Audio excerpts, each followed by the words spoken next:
First time మొత్తానికి immigration చాలా సీరియస్గా జరిగింది జర్మనీ కాబట్టి.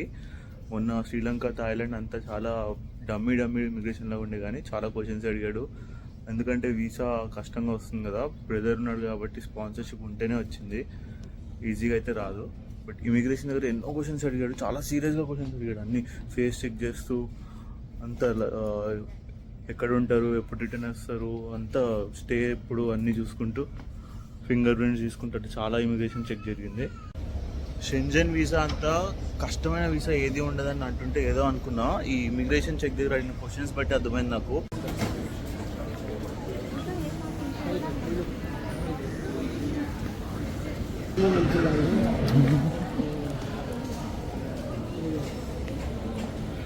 లాక్స్ని కూడా బాగానే ఎలా చేశారు, వీళ్ళకి సపరేట్ ఉంటాయని చాలా రూల్స్ ఉంటాయి.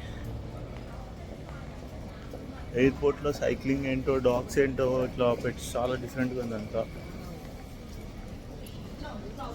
శ్రీలంక తర్వాత థాయిలాండే కొంచెం డిఫరెంట్ అనిపిస్తుంది. అంటే జర్మనీ అయితే అసలు నెక్స్ట్ లెవెల్ అని చెప్పాలి.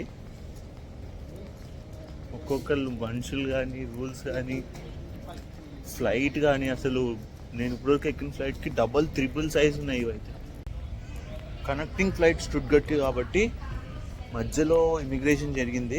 ఇప్పుడు మనం ఇంకా ఫ్రాంక్ఫర్ట్ నుంచి డొమెస్టిక్ వెళ్తున్నట్టే. మన గేట్ నెంబర్ 830 ఇక్కడ వరకు వచ్చే గ్యాప్లో ఇవన్నీ ఇందాక ఆ సైకిల్ దొక్కేవాడు కానీ వేరే వాళ్ళంతా కనిపించింది.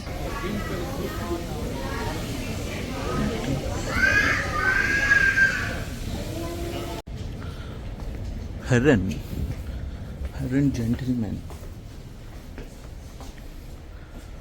హెరెన్ అంటే జెంటిల్మెన్.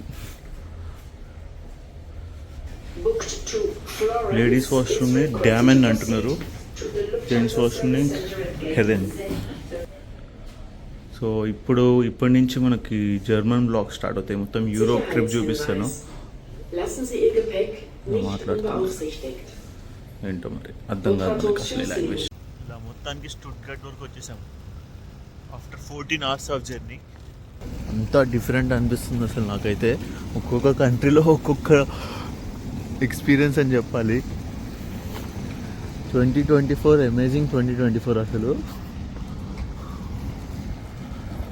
శ్రీలంక, థాయిలాండ్ అండ్ ఇప్పుడు జర్మనీ, తర్వాత ఇటలీ, ప్యారిస్ అట్లా చాలా కవర్ చేద్దాం అనుకుంటున్నాను. బాన్ ఆఫ్ 1 యాక్చువల్లీ బాన్ అంటే రైల్వే పాత్ టైప్ అన్నమాట. ఏదైనా ఇక్కడ అసలు జనాలు కొంచెం కూడా మాట్లాడుకోరు.